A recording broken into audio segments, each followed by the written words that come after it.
Good afternoon. Welcome to the Midday Mull for Tuesday, the 20th of October.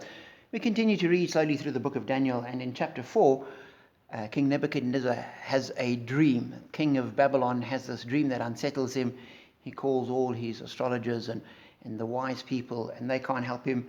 And finally, Daniel comes and interprets the dream and says, this dream you had of a mighty tree being chopped down is God's warning to you. This is going to happen to you.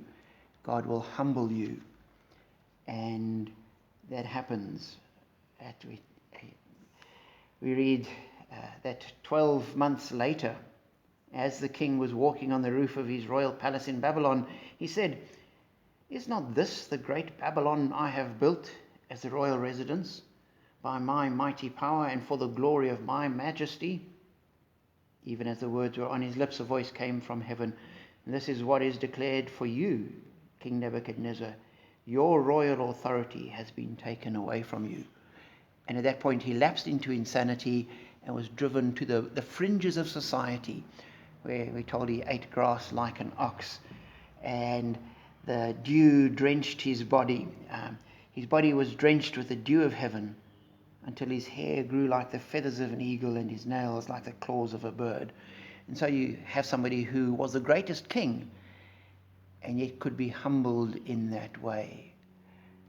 And he continues, "At the end of that time, I, Nebuchadnezzar, raised my eyes toward heaven, and my sanity was restored. Then I praised the Most High. I honored and glorified him who lives forever." He looked up to heaven, and he was restored. And after his experience, he's able to write the following: "Now I, Nebuchadnezzar, praise and exalt and glorify the King of heaven, because everything he does is right, and all his ways are just.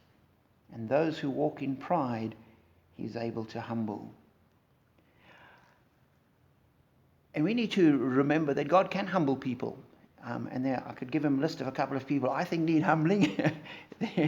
Some people that are in the public eye, some politicians I know, just some people I know, but no doubt they would have me on their list. And we never see ourselves objectively.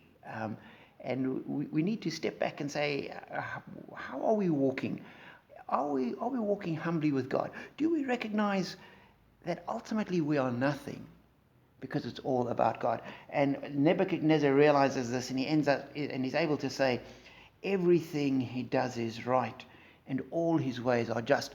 And he says this after having been through that experience of humiliation and humbling and then final restoration. Everything he does is right, and all his ways are just. And we need to remember that that is how God deals with people. Everything he does is right, and his ways are just. If we have any questions, it's because our perspective is wrong. If we look at something and think, "Oh, that can't be right," what we're really saying is it's not right to our eyes. But with God, everything he does is right, and all his ways are just. And we just need to shift our perspective that we will see it.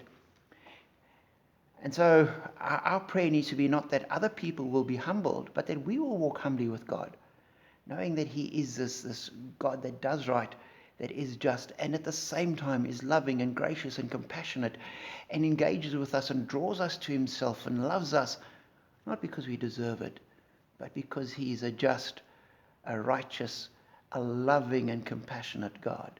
So be encouraged day by day in your walk with this God, knowing that he is with you, watching over you, and that as he leads you through life, no matter what is going on, everything he does is right, and his ways are just. And one day we will see that. Be blessed.